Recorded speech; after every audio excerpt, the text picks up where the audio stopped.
జగన్మోహన్ రెడ్డి గారి ఆదేశం మేరకు రాష్ట్ర వ్యాప్తంగా చాలా సక్సెస్ఫుల్గా ప్రతి చోట కూడా జరిగింది. దీనికి కారణం ఏంటంటే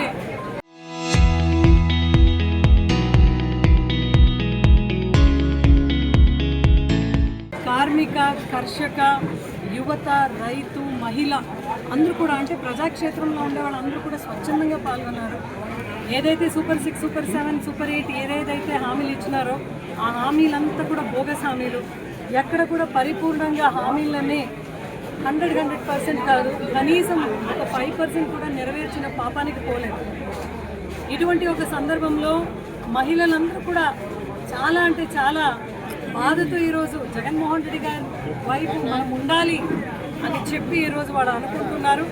అలాగే గ్యాస్ దీపం కింద గ్యాస్ సిలిండర్ మేము వినిపిస్తామని చెప్పి ఈ పెనుగొండ నియోజకవర్గంలో ఒక గ్యాస్ మంత్రి ఉంది సవితమ్మ.